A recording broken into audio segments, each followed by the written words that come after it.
الحضارة المصرية من أهم وأعرق الحضارات الموجودة في العالم، مليانة أسرار كتير. في اللي منها تم اكتشافه واللي لسه لحد دلوقتي مجهول، لكن الأكيد إن لسه في كتير هيبان مع المستقبل. عشان كده أهلا بيك معانا هنا. هناخدك رحلة في تاريخ مصر من أول ما بدأ الإنسان يعيش لحد ما نوصل لزماننا الحالي. أجهز الأكل بتاعك ويلا بينا نبدأ نغوص في الرحلة. تحذير قبل ما نبدأ: في أحداث كتيرة من اللي هيتم ذكرها مختلف عليها من قبل علماء التاريخ، فممكن يكون في اختلاف في بعض المعلومات لأن مفيش تأكيد على أي حاجة منها. وفي نفس الوقت إحنا هنا بنحكي عشان تستمتع وتعرف أصل التاريخ والمعلومات اللي تقريبا متفق عليها. والعمل دوت ما يعتبرش حاجة وثائقية أبدا، ده مجرد عمل ترفيهي مش أكتر. وبس كده، من غير كلام كتير يلا بينا نبدأ.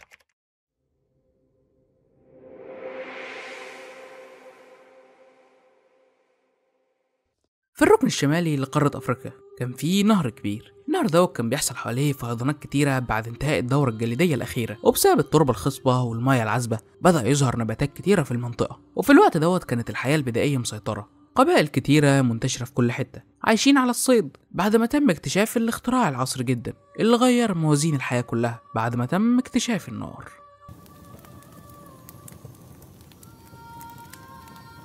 ومن حوالي 30 ل 35 ألف سنة سكن أول بشر جنب نهر النيل، حيث تم اكتشاف جثث في منطقة اسمها نزلة خاطر بيرجع تاريخها للوقت ده. ومن الوقت دوت تقريبا بدأ العصر الحجري القديم.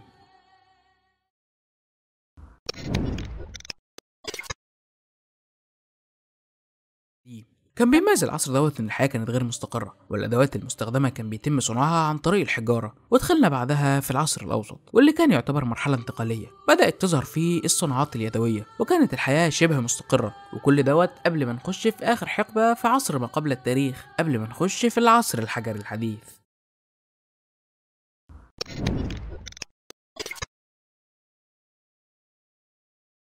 العصر دوت كان عبارة عن ثورة حضارية مقارنة بالعصور اللي قبله. الجفاف بدأ يسيطر على المناطق المحيطة، مما اضطر الإنسان إنه يبدأ يتعلم الزراعة عشان يكفي احتياجاته. ولكن ما مرش وقت كتير في حياة الرفاهية عشان ندخل في أهم حدث في تاريخ مصر، ألا وهو توحيد القطرين على إيد الملك مينا نعرمر.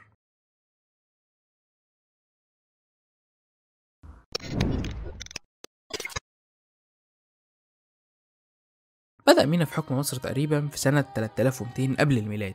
في الوقت دوت مصر كانت متقسمة لعدة أقاليم، وفي كل إقليم في مدينة في مركز للحكم ورمز خاص بيها. كان بيحصل أوقات اتحاد بين الأقاليم المختلفة، وبعد كده تم توحيد مصر في مملكتين، واحدة في الشمال وواحدة في الجنوب. وظهرت محاولات كتيرة لتوحيد المملكتين لحد ما جه الملك مينا وقدر يضم المملكتين كلهم تحت راية واحدة. ومن الوقت دوت بدأ عصر الأسرات الحديث، وبدأت الأسرة الأولى واللي مينا نعرمر كان أول حاكم ليها، وبتنسب ليه تأسيس مدينة منف. ومات الملك مينا بسبب جرح حصل له وهو بيصطاد.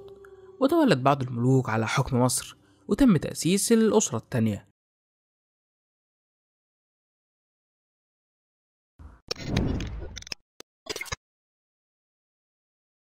الأسرة التانية مع الأسرة الأولى بيتسموا بعصر الأسرة المبكرة، لأنهم ما كانش ليهم أي آثار كبيرة بشكل ملحوظ، وفي نفس الوقت المعلومات اللي موجودة عنهم بسيطة جدا. حتى أنت تلاحظ إني بعدي على الأحداث بسرعة جدا، لأن الأحداث مش مذكورة بشكل دقيق زي الأسر اللي هتيجي بعد كده. وكمان غير معروف بشكل دقيق الأسباب اللي خلت الأسرة الأولى تتهد ويجي مكانها الأسرة التانية. وعموما فضلت الملوك تتوالى ورا بعضهم بدون أي أحداث مهمة مؤثرة في التاريخ، وتهدت الأسرة التانية، وبدأنا في عصر الأسرة التالتة.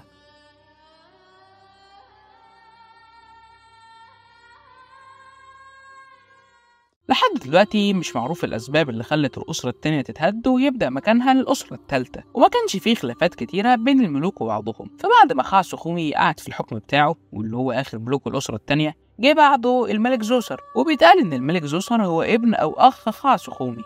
وزوسر هو مؤسس الأسرة التالتة وصاحب إنجازات كتيرة في التاريخ. فضل يحكم مصر حوالي 29 سنة. في العهد بتاعه عمل أعمال إنشائية ضخمة جدا، وحصلت مجاعة وقتها بسبب إن نهر النيل اتطفى. فضل 7 سنين من غير ما يحصل أي فيضان، وأغلب المحاصيل والزراعة اللي كانت حواليه فسدت. ده حتى زوسر راح يتقدم بشوية قرابين للآلهة بتاعته عشان يخلوا النهر يفيد شويه. بس برضه بعد ما المجاعه انتهت زوسر قدر يوفر فلوس كتيره جدا عن طريق انه استخرج النحاس والكوارتز من سيناء، وده اللي ساعده عشان يعمل الاعمال الانشائيه الضخمه جدا، وكمان وسع الدوله بتاعته بعد ما قدر يبسط نفوذه على النوبيين. وكل الكلام دوت ما يجيش حاجه قصاد الاعمال الضخمه جدا اللي هو عملها في مجال العماره والبناء. في يوم من الايام زوسر كان قاعد كده بيقول الحمد لله المجاعه خلصت وكل المشاكل الداخليه اتحلت، عايزين نعمل حاجه لاخرتنا بقى. وراح نده على امحتب، ودوت كان اول مهندس معماري واول دكتور، ولما يذهب بيبقى له كمان لو حب. اول ما زوسر نده عليه راح له على طول. زوسر بيقول له بما انك مهندس انا عايزك تبني لي حاجه كده لاخرتنا، يعني نكسب بقى شويه حسنات لما نموت. امحتب قال له هحاول اعمل لك حاجه جديده، وفضل طول الليل يفكر ايه اللي ممكن يعمله عشان يبني مقبره ليه وتكون جديده جدا. وعشان تفهم بس الموضوع كان ماشي ازاي خلينا ناخدك في رحله بسيطه اشرح لك فيها المقابر كانت بتتبني ازاي في الدوله القديمه. في الاول خالص المقابر كانت عباره عن حفره في الارض بتتحفر ويدفن فيها الميت ويتردم عليه. ويعني لو انت كنت ثري عربي ومعاك شويه فلوس بيحطوا شويه طوب لبن كدهوت عشان يقفلوا بالمقبره. وفضل الموضوع على كده لحد ما بدات الحفره اللي تحت تتوسع شويه، فبداوا يعملوها غرفه بيتحط الميت فيها ويدفن عليه برضه. وبعدها حبوا يطلعوا لفوق شويه، فبدأ يحطوا مسطوة صغيرة كده فوق القبر. بس كان في مشكلة وقتها إنهم مش هيعرفوا يدفنوا الميت وفي مسطوة فوق، فعملوا حفرة تانية جانبية يحطوا فيها الميت بعد ما يبنوا المسطوة براحتهم. فالمسطوة بتتبني الأول وبعد كده بعد سنين حتى الميت بيتدفن براحته من الحفرة التانية. وبكده اتحولت المدافن لشكل مسطبة وأوضة تحت في الأرض بيتدفن فيها الميت. امحتب بقى فضل يفكر إيه اللي ممكن يعمله عشان يبني أحسن حاجة، وبعد برين ستورم كبير كده وصل لفكرة جامدة جدا. راح لزوسر جاري قال له انا لقيتها، احنا بص هنبني مصطبه كبيره فوق. زوسر قال له بص هي دي الفكره التمام، وبدا في التنفيذ بتاعها مباشره. بعد اول مصطبه اتبنت امحتب راح لزوسر قال له ايه رايك؟ زوسر قال له مش حاسسها قوي يعني كده، يعني دي اكبر شويه بس مفيش اكشن جديد. امحتب قال في سر وما تموت انت ساكت بقى عم انت تعرفنا وانت صاحي وانت ميت. وقال لزوسر طيب بص انا عندي فكره اجمل من اللي قبلها، احنا نرفع مصطبه تانية فوق المصطبه الاولى. زوسر قال له بس كده هي دي يا عم الفكره التمام. وفعلا بدا امحتب يرفع المصطبه التانية وكرر نفس السيناريو، وراح لزوسر قال له مش حاسسها وراح رفع مصطبه تانية فوق زياده، وكل لما تزهق اديها مصطبه كده لفوق لحد ما وصل في الاخر ل6 مصاطب. امحتب راح لزوسر قال له بص ده اخري مش هعمل اكتر من كده، لو قلت لي مش حاسسها تاني هرمي لك طاقه المهندس وامشي وبقى اشتغل دكتور بعد الظهر، انا خلاص زهقت منك. زوسر قال له لا يا عم خلاص وليه ترمي لي الطاقيه بتاعه كده خلاص بقى شكله زي الفل وكده اقدر اموت وانا مطمن.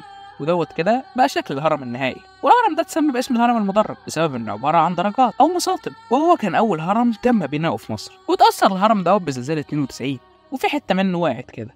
وزوسر برضه ما كانش ليه اول هرم بس، ده كان ليه كمان اول تمثال بشكل كامل ليه وهو قاعد على العرش بتاعه. وبكده انتهى عصر زوسر. وجي بعده شويه ملوك كده ملهمش اهل يسالوا عليهم ومش مهمين زي خابا وحوني. وحوني ده اللي تمثال كده وهو شبه عادل شكل يعني. وبكده انتهى عصر الاسره الثالثه، وندخل بعدها في عصر الأسرة الرابعة.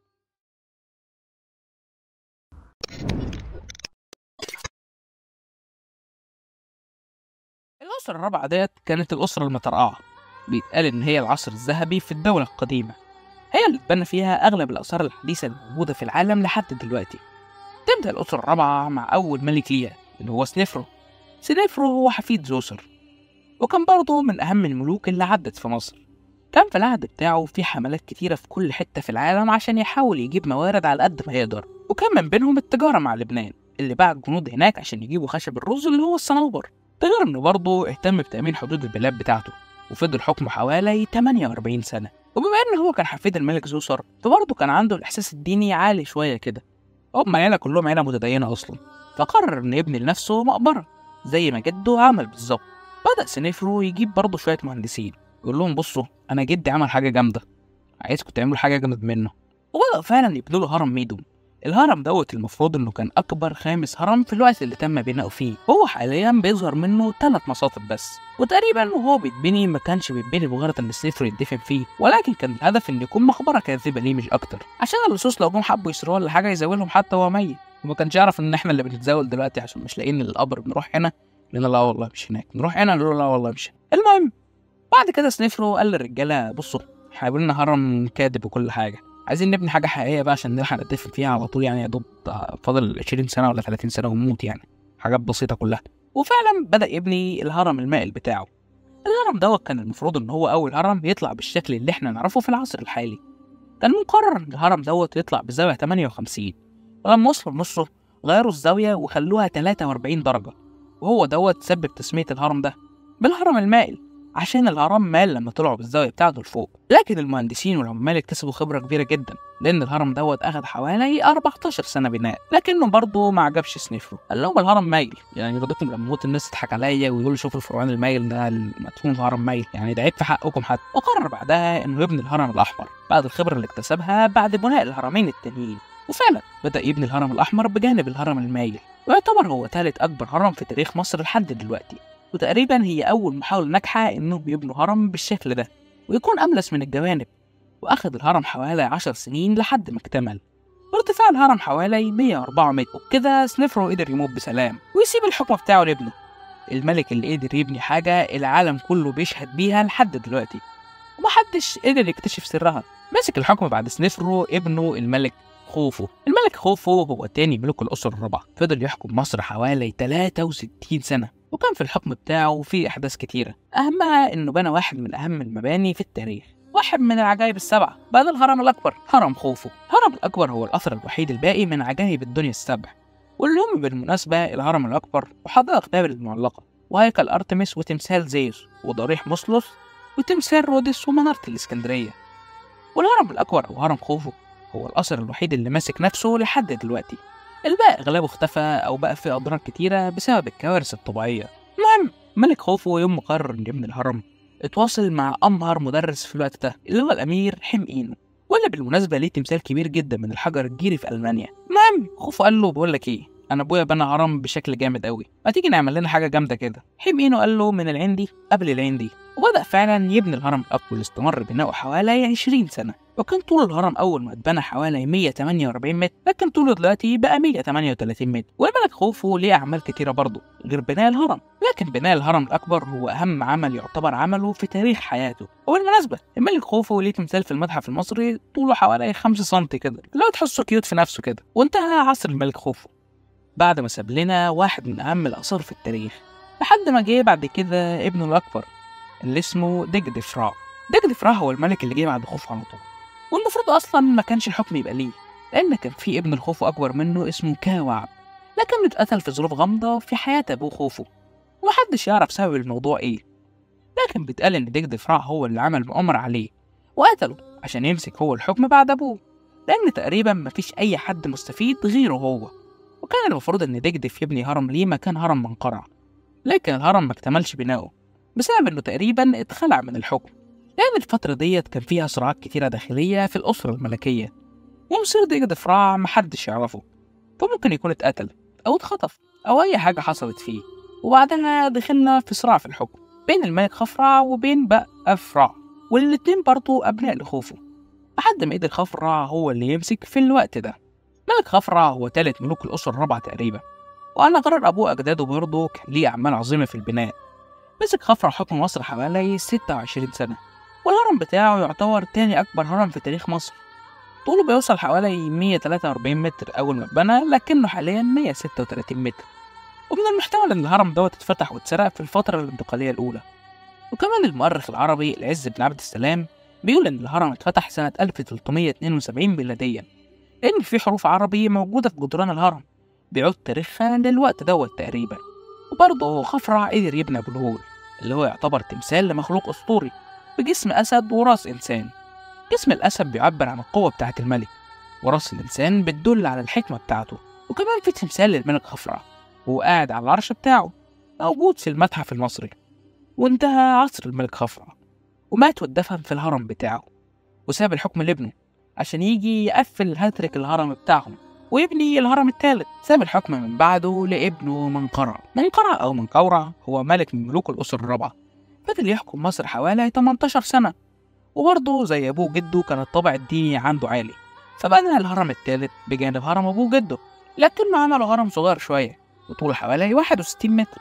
والعهد بتاعه كان فيه حرية أكتر بكتير جدا من قبل كده، فالناس كان ليها مطلق الحرية في الإله اللي هم بيحبوا يعبدوه. ومات منقرع وجي بعده ابنه في الحكم اللي اسمه شيبسكاف.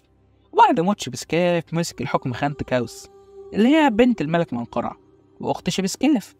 فضل الحكم مترنح كده لحد وفاة آخر ملوك الأسرة الرابعة بدون أحداث مهمة كتير. ودخلنا على الأسرة الخامسة والستة، ما كانش فيه برضو أحداث مهمة أوي مذكورة في الأوقات ديت في التاريخ. وانتهى عصر الدولة القديمة بانتهاء الأسرة السادسة، ودخلنا في الفترة الانتقالية الأولى. الفترة الانتقالية أو فترة الاضمحلال الأولى كانت فترة تدهور كبير جدا وانهيار نظام الحكم المركزي، وبدأت فيها فوضى كتير وانخفض منسوب نهر النيل. اتسلبت مصر كتير جدا من ثرواتها في الوقت ده. في نهاية الفترة ديت دخلت مصر في حرب بين الأسرتين العاشرة وال11، لحد ما تمكن الملك منحوتب الثاني إنه ينهي الخلاف ده ويعلن قيام الأسرة ال11 عشان تدخل مصر في عصر من الازدهار الكبير جدا، مع بداية إعلان دخولها في عصر الدولة الوسطى.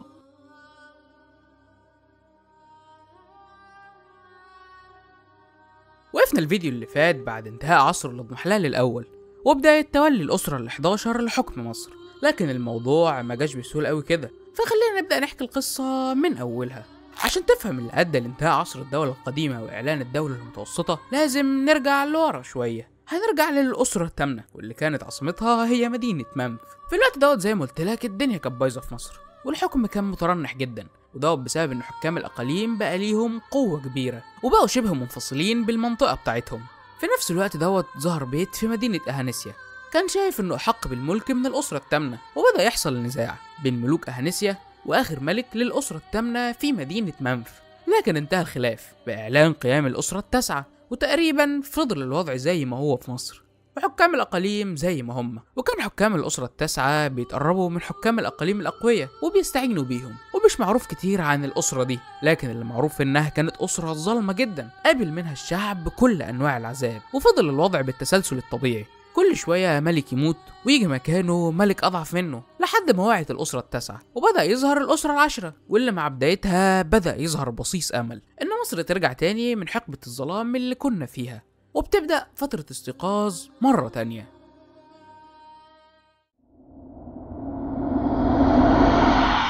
مع بداية ظهور الأسرة العاشرة في مدينة أهانسيا بدأ يظهر في نفس الوقت بيت تاني في مدينة طيبة كانوا شايفين نفسهم أحق من الملك من الأسرة الحالية، وبالفعل أعلنوا عدم طاعتهم للملك الحالي وانفصالهم عنه، وأخذوا مدة كبيرة جدا لحد ما قدروا يوصلوا للحكم ويوحدوا مصر كلها بدون أي نزاع على إيد الملك منتحوتب الثاني. منتحوتب الثاني يعتبر أول ملوك الأسرة ال11، لكنه ما مسكش الملك على طول كده بنفسه، بل كان في تمهيد من البيت اللي هو طلع فيه، من أول المؤسس بتاع البيت ده واللي اسمه إنيوتف، وفضل يورث القضية ديت لولاده زي إنيوتف الثاني وبعدها منتحوتب الأول، لحد ما جه منتحوتب الثاني واللي هو يعتبر أقوى وأهم ملك في البيت دوت، لأن على أيام أجداده أقصى حاجة وصلوا ليها إنهم قدروا يمسكوا جنوب مصر. لكن منتحوتب الثاني هو اللي اندفع ناحية الشمال لحد ما قدر يسقط أهانسيا في العام التاسع من الحكم بتاعه، وكان هو أول ملك فعلي من مدينة طيبة يحكم مصر كلها تحت الراية بتاعته. وعشان كده أغلب المؤرخين بيعتبروا الأسرة ال11 بدأت من الوقت ده، لكن في الحقيقة الأسرة ال11 بدأت من أول إنيوتف من أكتر من 82 سنة قبل ما منتحوتب الثاني يمسك الحكم أصلا. أول ما منتحوتب الثاني مسك حكم مصر كلها بدأ يشيل كل المسببات اللي أدت لانهيار الدولة القديمة، وبدأ مباشرة بأنه يسحب السلطة من حكام الأقاليم ويجردهم من الحكم بتاعهم، وبدأ هو شكل مناصب جديدة بنفسه في الدولة بتاعته ويعين فيها ناس تحت إشرافه الشخصي عشان يحافظ على سلامة البلاد تحت الحكم بتاعه. وبدأ بعدها يبني المعبد الجنائزي واللي يعتبر واحد من أهم المعابد اللي اتبنت في مصر كلها. وانتهى حكم الملك منتحوتب الثاني واتدفن في القبر الملكي في الجزء الخلفي من المعبد بتاعه، وخلفوا على الحكم في مصر ابنه الملك منتحوتب الثالث، وجي بعده ابنه اللي اسمه سونوسيرت وقعد يحكم لمدة 5 سنين. وبدأ الحكم يضطرب في مصر في الوقت ده لحد ما جه آخر ملوك الأسرة ال11 اللي هو منتحوتب الرابع. منتحوتب الرابع ما طولش كتير في الحكم، يا دوب قعد لمدة 2 سنين، لكن في السنتين دول كان في أحداث كتير عملها، ومنهم إنه عين وزير اسمه أمنمحات وبعتوا معاه عشرات الآلاف من الجنود للشمال عشان يجيبوا حجارة للمعابد اللي المفروض تتبني في طيبة. ودي كانت آخر حاجة نعرفها عن الأسرة ال11 عشان بيتغير الموقف بسرعة جدا، وبنبدأ نشوف أحداث كتيرة أهمها الاستيلاء على العرش وتأسيس أسرة جديدة، وبتنتقل العاصمة من الجنوب في طيبة إلى الشمال. والشخص اللي عمل الانقلاب في الوقت دوت هو الوزير اللي عينه منتحوتب الرابع واللي هو أمنمحات. وبيترجح إن عدد الجنود الكبير اللي أمنمحات أخده معاه ما كانش عشان يجيب أحجار، لكن أخذ عدد كبير جدا من الجنود عشان يعلن الملك لنفسه وينهي عصر عدم الاستقرار اللي استمر لمدة 7 سنوات بعد وفاة منتحوتب الثالث.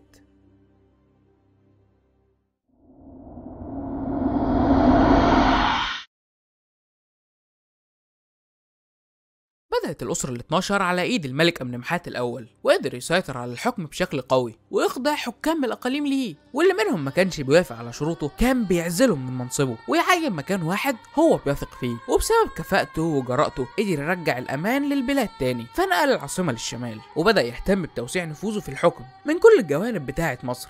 وكمان اهتم بطيبة المدينة اللي هو كبر فيها وساعدته عشان يمسك الحكم، واهتم كمان بأماكن كتيرة جدا في مصر، وكان مسهل التجارة بين الأقاليم وبعضها. وحتى حكام الأقاليم كانوا مبسوطين في الفترة دي لأنه خلالهم الثروات بتاعتهم في مناطقهم. ولكن بالرغم من كل الرفاهية والقوة اللي وصلها أمنمحات في الحكم، إلا إنه كان بيعمل أي حاجة عشان يسيطر عليها، فممكن كان يقتل ناس مقربين ليه وينحي ناس كتير من الحكم بتاعهم لو شك الوهلة إن هم ممكن يسببوا أي خطر ليه. وفضلت مصر في عصر من الرفاهية طول الحكم بتاعه. وأول ما تم 20 سنة في الحكم بدأ يحس إنه كبر في السن شوية، لأن طول فترة الشباب بتاعته كان مقضيها كوزير ومسك الحكم وهو في سن كبير، فكان خايف على مصير الاستقرار للدولة وإنه بعد ما يموت كل الطماعين هيسيطروا على حكم مصر. فده خلاه يعين ابنه الملك سنوسرت شريك ليه في الحكم، لكن النفوذ الأكبر في الحكم هيفضل ليه. وكان بيبعت ابنه في حملات حربية عشان يتعرف على حدود البلاد مش أكتر. وفضل أمنمحات في الحكم أكتر من 30 سنة، وبعد كل فترة المعيشة ديت ما ماتش في هدوء، بل تم اغتياله وهو في القصر بتاعه. وخلف أمنمحات في الحكم ابنه سنوسرت، وجي بعده أمنمحات التاني، وبعده مسك سنوسرت التاني والتالت. وبتقرب الأسرة تنتهي بعد موت الملك أمنمحات التالت اللي مسك بعدهم، وتولد بنته حكم مصر بعده، واللي ما قدرتش تمسك الحكم أكتر من 3 سنين وشوية، وتم اغتيالها. وبكده انتهت الأسرة ال 12، ودخلت مصر في عصر الفترة التانية مع بداية إعلان قيام الأسرة ال 13.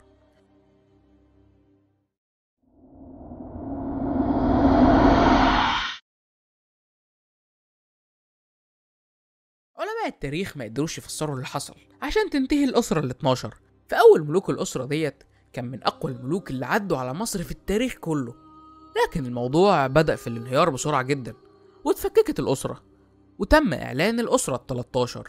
وفي الحقيقة العلماء ما عرفوش يفسروا الموضوع بسهولة، لأن اللي حصل إن بقى فيه ملوك كتيرة جدا في نفس الوقت، وكل بيت كان شايف نفسه أحسن من التاني وأحق من الملك ليه، والبيت هنا معناه أسرة كبيرة، وكان أي حد شايف نفسه يستاهل الحكم بيعين نفسه ملك. وانتشر الموضوع ده بشكل كبير جدا وظهر منهم كتير، وأقوى أسرة فيهم هي بقت الأسرة ال 13. وتقريبا في نفس الوقت برضه ظهرت الأسرة ال 14، لكنها استمرت شوية وقت عن الأسرة ال 13 لأنها كانت في مكان بعيد شوية عن الخطر اللي وصل لمصر، وسيطر على جزء كبير جدا منها. جه العدو اللي يعتبر أخطر عدو وجه على مصر كلها، واللي المؤرخين اهتموا بالفترة ديت خصوصا عن أي فترة تانية في التاريخ، لأن مصر تعرضت لغزو شعب أجنبي أطلق عليهم الناس اسم الهكسوس.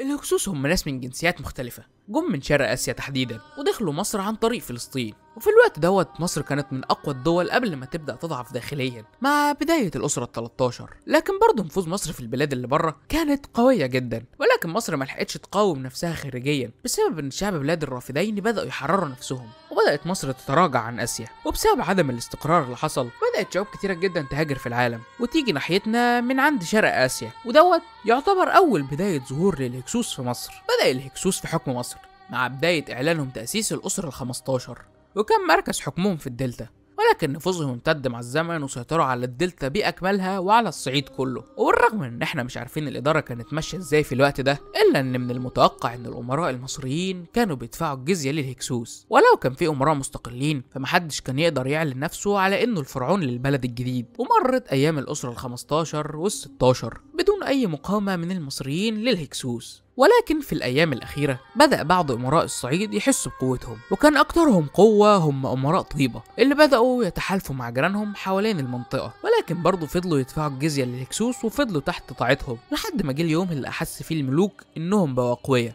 فبدأوا يعلنوا نفسهم ملوك منفصلين للأقاليم بتاعتهم، وبدأوا يخلدوا أسمائهم وسط ملوك الأسرة ال 17. ومش معروف اللي حصل في الأوقات ديت بالتفصيل قوي، لكن غالبا أمراء طيبة بدأوا يمتنعوا عن الجزية، والهكسوس بدأ يحس إن في خطر إنه يسيبهم لوحدهم، فبدأ الاحتكاك بين الطرفين في الوقت ده. كان ملك طيبة في الوقت دوت هو سقن الرع، وكان معترف بسيادة الهكسوس على مصر. فملك الهكسوس بعت رسول ليه، والملك استقبله بكل ترحيب. الرسول قال له ملك الهكسوس بيقولك ان افراس النهر اللي في طيبة بتقلق نوم الملك، فلازم توقف الصيد ليها وتسكتها وتهجر الافراس من المكان ده، وكمان هتبدا تعبد الاله اللي احنا بنعبده. وغالبا كان حوار افراس النهر ده بسبب ان الاله اللي كانوا بيعبدوه كان قريب في الشكل من فرس النهر، فكان هدفهم ان هم يوقفوا قتله. والبرديه اللي نقلت لنا الاحداث ديت مش مكمله بقيه احداث القصه، لكن بنعتبرها ان هي الفصل الاول من الحكايه، وانها اول شراره للحرب بين الهكسوس وحكام طيبه. والفصل الثاني من القصه بنلاقيه لما نبدا نفحص جثه الملك سقن الرع،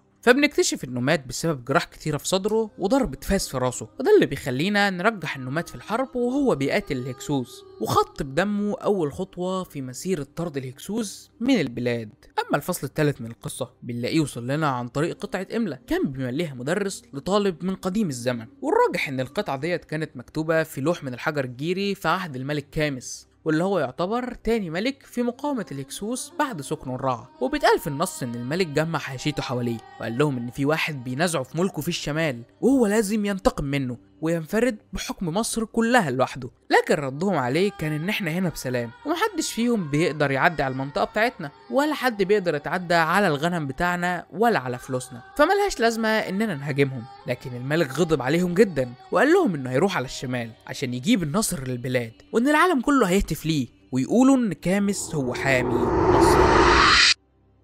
ودي كانت اخر حاجة نعرفها عن الموضوع ده، لحد ما ظهرت لنا لوحة جديدة تم اكتشافها بتكمل الحجر المفقود في القصة، وبدأ يعد الانتصارات اللي كامس حققها على الهكسوس وعلى الملوك بتاعتهم، وفرح اهل طيبة كلهم بالانتصارات اللي اتحققت، وانه قدر يوصل لبعض المدن في الشمال. وللاسف ما نعرفش ازاي انتهت ايام البطل الثاني من ابطال الجهاد، ولكن اللي احنا بنشوفه اننا قدام البطل الثالث، وهو الملك أحمس اللي استلم الراية من أخوه وكمل مسيرته وأعلنها حرب بدون أي تهاون لحد ما قدر يتم الانتصار ويجلي العدو من مصر كلها، وقدر ينتصر وينهي عهد الظلام اللي حل على البلاد، وبيعلن بداية حقبة جديدة في التاريخ مع بداية إعلانه عن الأسرة ال18 اللي هو المؤسس ليها، وبتدخل مصر في عصر جديد من الرفاهية والاستقرار مع بداية إعلان قيام الدولة الحديثة.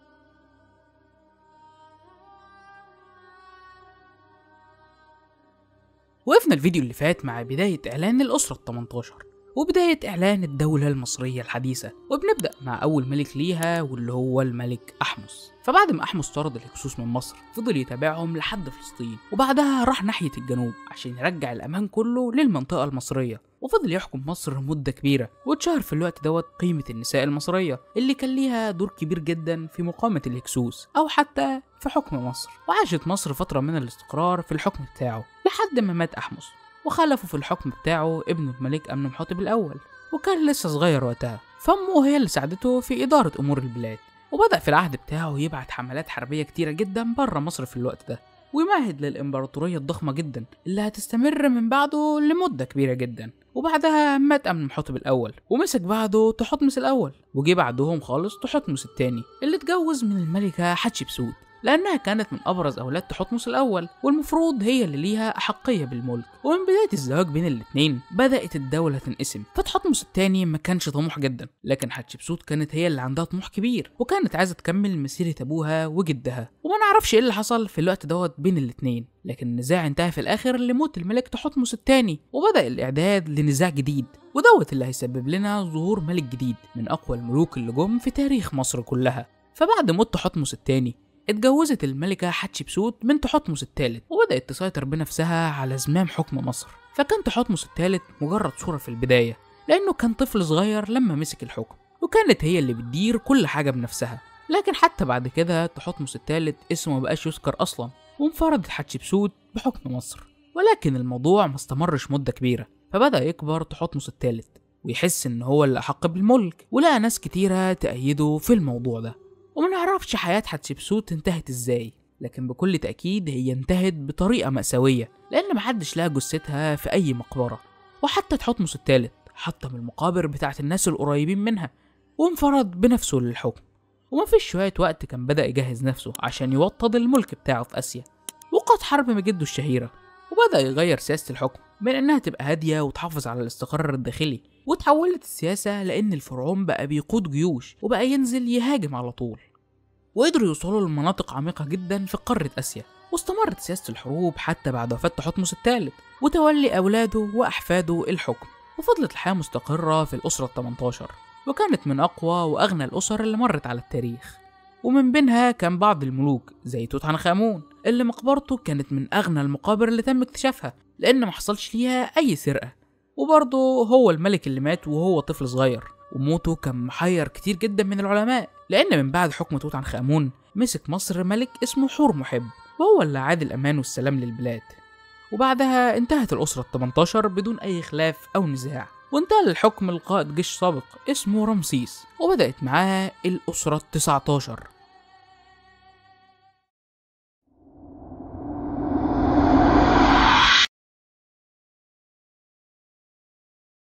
أول ملوك الأسرة ديت هو سيتي الأول، وخلفه في الحكم ابنه الملك رمسيس الثاني، واللي يعتبر أشهر ملك في تاريخ مصر كلها لأنه قدر يحكم مصر لمدة 67 سنة ويفرض اسمه وشخصيته على مر العصور. وكان من أهم إنجازاته هي معركة قادش، وقتها كان ملك خيتا اسمه موتلي، ودولة خيتا كانت تعتبر أقوى دولة في شرق آسيا في الوقت ده، ومصر كانت رايحة بالحملات الحربية بتاعتها على الناحية ديت، وكان لابد إنه هيحصل حرب بينهم. وفي الوقت دوت ملك خيتا ما سابش أي طريقة يقدر يعملها عشان يهزم مصر إلا وعملها، فبدأ يستعين بشعوب تانية، وبدأ يستعين بالمرتزقة. والمرتزقة بالمناسبة هم شوية جنود بتدفع لهم فلوس فبييجوا يحاربوا معاك. وبدأ موتلي يعد العتاد عشان يهزم كل القوات المصرية. وعلى الناحية التانية رمسيس كان جاهز وكان معاه 4 جيوش مصرية. وأول ما بدأ الجيش المصري يتحرك قدروا يمسكوا جاسوسين كانوا موجودين بينهم عشان يعرفوا تحركات الجيش المصري. وبعد ما الجاسوسين اتضربوا ضرب شديد جدا اعترفوا هما الاتنين ان جيش موتلي اول ما عرف بقدوم الجيش المصري قرر انه ينسحب لورا شويه. لكن اللي حصل انهم كانوا متفقين على اجابه واحده يقولوها لو اتمسكوا، وده بالفعل اللي حصل. وجيش موتلي ما كانش رجع ولا اي حاجه، بل كان مستخبي ورا مدينه قادش ومستني قدوم الجيش المصري عشان يبدا يهجم عليه. ولكن رمسيس أول ما سمع الأخبار دي قرر إنه يجري ورا العدو، ولكنه تسرع في التقدم شوية وكان معاه جيش واحد بس، والثلاثة التانيين كانوا لسه بعيد. وكمان تصديقه لكلام الجواسيس كان سبب في خسارة كبيرة جدا هتحصل له قدام، وده بسبب إنه لما عدى رمسيس التاني نهر اسمه العاصي قرر إنه يعسكر بالجيش اللي معاه على ما دفعة الجيش التانية توصل له. ولكنه ما كانش يعرف إن جيش خيتا انسحب على شاطئ تاني، وقرر إنه يلف ورا الجيش. وأول ما قرب الدفعة التانية من الجيش المصري توصل انقض جيش خيتا عليهم وهاجمهم بهجوم مفاجئ، وقدر يفتت الجيش وينهي على كتير جدا منه. وأول ما الخبر انتشر بدأت كل الجيوش اللي مع رمسيس تهرب من أرض المعركة، فما كانش في أي حاجة تتعمل غير أن رمسيس نفسه ينزل ويندفع بين المهاجمين. وبسبب هجومه وسط الجيش بدأ يرجع لهم تاني ثقتهم في نفسهم، وقدر يتفادى رمسيس كارثة كانت هتحصل لمصر كلها. والفضل كله كمان بيرجع لنجدة شباب من فلسطين اللي وصلوا لساحة المعركة فمالوا كلهم على العدو، فتسببت في تغيير سير المعركة بشكل كامل، وتسببت كمان في تغيير تاريخ مصر. فلولا انتصار رمسيس في الوقت دوت كان زمان مصر دخلت في عصر تاني من الاستعمار. وانتهى اليوم الأول في الحرب بين الدولتين بدون إعلان أي انتصار رسمي لأي طرف من الطرفين. وفي اليوم اللي بعده بدأت أفواج الجيش المتبقية المصرية توصل لأرض المعركة، وفضلت الحرب بينهم لحد ما بعت ملك خيتا جواب لرمسيس بأنه يوقف الحرب اللي بينهم. وفعلا تم إيقاف الحرب وإعلان السلام بين البلدين على أساس إن مفيش أي دولة تتعدى على حدود الدولة الأخرى. ورجع تاني رمسيس لمصر ومعاه الجيش، ولحد دلوقتي مش معروف السبب اللي خلى رمسيس يوافق على السلام، لأنه كان ممكن يجني ثمار انتصاره في المعركة، ولكن كان من الممكن إنه بيقاتل اليوم التاني بنفس مكسورة بسبب جنوده اللي هربوا من حواليه وقت الخطر. وربما كانت حالته النفسية هي السبب إنه قبل الصلح، ومادام كده كده غير معتمد عليهم. والتخمين دوت بسبب إن رمسيس بيحكي أكتر من مرة على تجاربه الأليمة في الفترة دي، وإن العدو كان محاصره بأكتر من 8000 جندي وهو واقف لوحده في أرض المعركة من غير أي واحد يساعده بسلاح أو بدرع حتى. ومع رجوع رمسيس الثاني تم إعلان خبر انتصاره في البلاد كلها، ولكن في حقيقة الأمر إن الانتصار الوحيد في المعركة إن رمسيس رجع حي. وعلى الناحية التانية في النصوص في المصادر الخيتية بنلاقي قصة مختلفة تماما عن القصة المصرية، وهي إن الحرب كانت بسبب مصر وخيتا عايزين يسيطروا على بلاد الأموريين، وملك الأموريين وقف بجانب مصر، ودوت هو السبب في الحرب بين الجيشين. وبينما القصة المصرية بتقول إن ملك خيتا هو اللي طلب الصلح، لكن النصوص التانية بتوصف هزيمة الجيش المصري وتقول إن جيوش خيتا فضلت وراهم لحد دمشق. والعلماء بيعتبروا رواية دولة خيتا هي الصح، لأن بعد معركة قادش اتحولت ولاية أمورو تحت راية خيتا، واندثر آثار الولاية المصرية ليها، وبدأ بعدها يحصل بعض الثروات في فلسطين على حكم مصر. لكن رمسيس الثاني قدر يرجع المناطق ديت تحت سيطرته. وكمان بعد معركة قادش ب3 سنين حصلت معركة تانية بين خيتا والمصريين، وقدر وقتها رمسيس إنه ينتصر عليهم ويضم دولتهم للدولة المصرية، وانتهى عهد الملك رمسيس. وكانت بدأت الدولة المصرية تتدمر في الوقت ده، فبدأت السلطة بعده يتم نهبها لناس كتيرة، وكل شوية شخص يسرق حكم مصر بالغصب من اللي قبله. وتدهورت حالة مصر بين الأيادي، وكل حاكم على منطقة كان بيعلن استقلاله بيها لوحده، وفضلت مصر بدون أي حاكم فترة كبيرة جدا من الزمن. ده حتى كان الإنسان ممكن يقتل جاره في الوقت دوت لمجرد شوية فلوس. وتمكن شخص سوري اسمه إرسو إنه ينصب نفسه ملك لمصر وينهب ممتلكات الناس، وبدأ يهمل المعابد لحد ما ظهر بيت جديد في مصر قدر يطلع منه ملك يمسك حكم مصر كلها، وبدأ يحاول يطلع مصر من التفكك اللي كانت فيه، وتم إعلان قيام الأسرة ال20.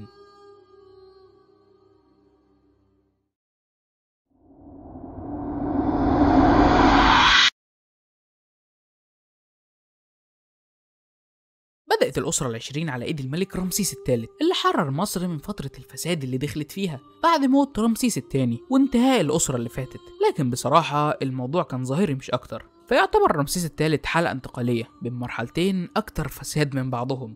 فبدأ رمسيس الثالث حكمه بشوية حملات عشان يوطد فيها حكم بلاده، وفعلا كان بيحاول انه يحسن من اوضاع البلاد على قد ما يقدر. ولكن في اواخر حكمه بالبلاد بدأ بعض الكهنة يبقى ليهم سيطرة كاملة على امور سياسية، وبدأ يبقى ليهم ثروات ضخمة جدا، ونفوذهم بدأ يزيد بشكل ضخم. وفي نفس الوقت برضه بدأ رمسيس الثالث انه يدخل ناس مش مصرية تساعده في الحكم، فبقى من ضمن مساعدينه ال11 في 5 مش مصريين، وبدأ يسمع لنصايح الأجانب بشكل أكبر ويستعين بيهم في أهم أمور الدولة، وبدأ هو ينشغل بالتمتع بالفلوس والثروات اللي معاه. وساءت الحالة الاقتصادية في الدولة وخصوصا في الجنوب، فبدأ العمال في طيبة يضربوا عن العمل، وفي اليوم اللي بعده هجموا على معبد اسمه الرامسيوم عشان ياخدوا فلوسهم اللي بقالها شهور كتيرة ما اتدفعتش. وتكرر الإضراب عن العمل بشكل كبير، وكان الناس على وشك الموت من الجوع، والكهنة في المعابد كان في بيوتهم كلها مليانة بالذهب والحبوب، ورجال الدين في الوقت دوت كانوا يعتبروا صوت من العذاب على الفقراء. فمثلا جه في يوم حصل مظاهرة قدام معبد عشان يطالبوا بشوية حبوب، ومسؤول المنطقة أمر بأنه ياخد حبوب من معبد ويوزعهم على المصريين عشان يحاولوا يقاوموا الموت من الجوع.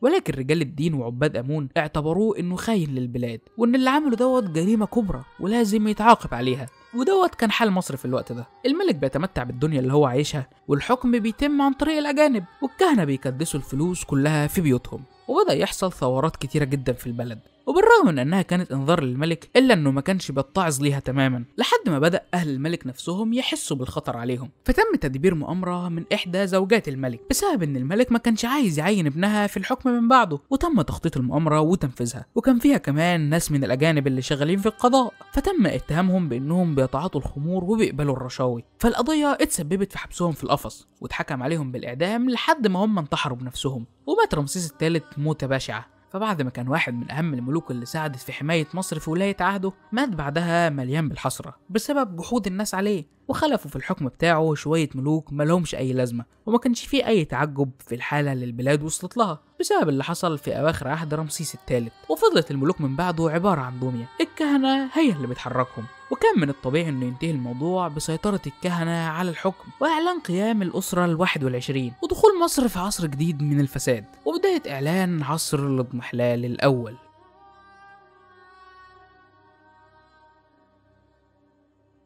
وقفنا الفيديو اللي فات مع حالة التدهور اللي مصر دخلت عليها في نهاية الأسرة ال20، فبدأت البلاد كلها تتملي بالفساد، وبدأت سرقة كمان للمقابر الملكية، والموضوع كان يعتبر متغمض عليه، فكان المسؤول بياخد رشوة مقابل انه يغض بصره عن السرقة اللي بتحصل. وانتهت الأسرة ال20 بوقوع السلطة في ايد كاهن اسمه حرحر، وأعلن نفسه ملك على مصر، وأسس معاه الأسرة ال21. ومع تأسيس الأسرة ال21 كان حرحر كبير في السن، وما نعرفش كتير عن الأحداث اللي حصلت في الحكم بتاعه أو اللي حصل في الحكم حتى من بعده. ولكن اللي نعرفه إن في نفس الوقت كان في بيت تاني في الدلتا بقيادة الملك سمندس، وكان يعتبر هو اللي مسيطر على الحكم. فحتى لما مات حرحر وتولى ابنه من بعده في طيبة، قرر إنه يتخلى عن الملك بشكل كامل وما نزعش البيت التاني فيه، واكتفى بمنصب كبير الكهنة. وفضلت الأيام مستمرة بيتنقل الحكم بين ملوك كتير، ومفيش أي حدث مهم لأي ملك فيهم، لحد ما بنتفاجئ بإعلان قيام الأسرة ال22 على إيد بعض من سكان ليبيا اللي بدأوا يهاجروا عشان يستقروا جنب الدلتا، وبدأوا يسلكوا طريقهم بشكل طبيعي في المجتمع المصري، واشتغلوا في الجيش، وكان في بعض الحكام بيعين منهم حرس شخص ليه. ومع زيادة ضعف الأسرة ال21 تمكن واحد من الليبيين اسمه ششنق إنه يستولي على السلطة بنفسه، ويأسس معاه الأسرة ال22. وفي طريق ششنق إنه يوطد حكمه في مصر ما واجهش أي مشاكل في الشمال والدلتا، لكن شوية من كهنة أمون في طيبة ما رحبوش بالتغيير الجديد، ووجدوا فيه تهديد لثرواتهم ومكانتهم. ولكن مع حدوث أول نزاع بين الطرفين فر الكهنة للسودان، وقدر ششنق إنه يسيطر على الحكم كله، ولكن ما استمرش في الحكم مدة كبيرة، فخلف الحكم بتاعه لابنه، وفضل الحكم يتوارث بين أولاده. وفي نفس الوقت ظهر بيت تاني في طيبة بيدعي الحكم، ويتم اعتباره على إنه بيت الأسرة ال23. وبدأ يحصل نزاعات بينهم في الأول، ولكن في الآخر البيتين استقروا على الحكم مع بعض، محدش فيهم كان له سلطة أزيد من التاني. ووصل الوضع في مصر للحضيض، فمع بداية الأسرة ال24 في بيوت كتيرة أعلنت أحقيتها بالملك. ووصل للحال لأن أي شخص معدي كان بيقول أنا الفرعون الجديد، ويتلم حواليه شوية ناس ويصدقوه. ولكن من بين البيوت دي ظهر شخص اسمه تفنخت، وده كان غير بقية الملوك تماما، كان عنده قوة وشجاعة، وكان عايز يخلي اللقب اللي هو حطه جنب اسمه حقيقي. فصمم على انه يرجع وحدة البلاد من تاني، وان ترجع مصر تحت قيادة أسرة واحدة. وقدر تفنخت انه يوحد اماكن كتيرة تحت سيطرته. لكن في نفس الوقت برضه كان في بطل تاني كان بيحاول يوحد الارض واسمه بعينخي، وهو كان من مملكة نبتة، مع كهنة أمون اللي راحوا ناحية السودان وأخدوا ثروات كتيرة معاهم، وشكلوا أسرة حاكمة هناك، وفضلوا يورثوا الحكم هناك في السودان خلال الأسرة ال23 وال24. وبعينخي كان ملك نبتة في الوقت ده، وكانش بيفكر تماما إنه يبعت أي جيش أو جنود للمنطقة، لكنه لما لقى حملات تفنخت ناحية الجنوب قرر إنه يرسل جيوشه هناك لطيبة عشان يحموا عبادة أمون. أمر جنود إنهم أول ما يخشوا يرموا أسلحتهم وهم داخلين على طيبة، وفعلا كان كل كلامه مش بيدل على إنه شخص خارجي جاي يحتل الأرض، ولكن كان بيدل على إنه واحد من المصريين اللي كانوا مؤمنين بالإله أمون، ودخل فعلا على البلد. وبعدها قرر إنه يطلع قدام أكتر، وقابل جيوش تفنخت وهو ماشي، وقدر يهزمهم. ودخل بعدها على بقية المدن، وصل لأهنسيا ومنف، وقدر يسقط الاتنين ويضمهم ليه. ومع اعلان دخول اهنسيا ومنف تحت ولايته قدر يوحد مصر كلها تبعه، ويبقى هو الحاكم الوحيد على مصر. لكن الموضوع ما استمرش مده كبيره، بسبب ان دوله اشور قدرت تخش وتحتل اجزاء من مصر، وفضل الوضع زي ما هو، الدوله متفككه بين حكام مش عارفين يسيطروا على الحكم وبين حكم الاشوريين، ووقعت في الاخر تحت احتلال الفرس. واستمر الوضع كما هو الحال، والمعلومات اللي موجوده كلها عن الفتره ديت من الحكم غير مؤكده. لكن الاكيد ان بدا يظهر نجم جديد في العالم كله، اسمه بدا يلمع بشكل ملحوظ، وبقى اسم الاسكندر الاكبر مشهور في العالم كله. فراح له جندي مصري وبدا يستنجده عشان يجي ينقذ مصر من اللي بتعانيه. وفعلا بعد ما انتهى الاسكندر من المعركه اللي كان فيها اتجه مباشره لاسكندريه، واهلها رحبوا بيه واعتبروه منقذ ليهم، وبدا معاه في تاسيس الدوله البطلميه. لحد هنا بنقف في حكي قصه مصر الفرعونيه، ولكنها ما وقفتش لحد هنا، لأن الموضوع بدأ يتقسم في الدولة وفترات طويلة. وحتى لو ملوك البطالمة كانوا من أصل أجنبي فهم اتمصروا بمرور الزمن، وما تعرفش ليهم أي وطن غير مصر، واعتنقوا كل الديانات المصرية. وأمنت مصر بعدها بالديانة المسيحية، وفتحت إيديها للدين الإسلامي واللغة العربية. ومع ذلك هيفضل تاريخ مصر الفرعوني كله حاجة بنفخر وبنعتز بيها. وبس كده بقى، لو عجبتك الحكاية ما تنساش اللايك والشير وتصلي على سيدنا محمد عليه أفضل الصلاة والسلام. وديت كانت نهاية الرحلة اللي احنا بدأناها من فترة، نهاية رحلة مصر القديمة والتاريخ الفرعوني. ولكن لسه الفيديوهات ما انتهتش على القناة، لسه في فيديوهات كتيرة جدا جاية إن شاء الله، فانزل تحت وفعل زرار الجرس عشان يوصلك الأجزاء الجديدة أول ما تنزل على طول إن شاء الله. وبس كده، مش عايز أطول عليك عشان بقالك كتير جدا بتفرج على الفيديو، وأشوفك الفيديو الجاي. سلام. باي باي.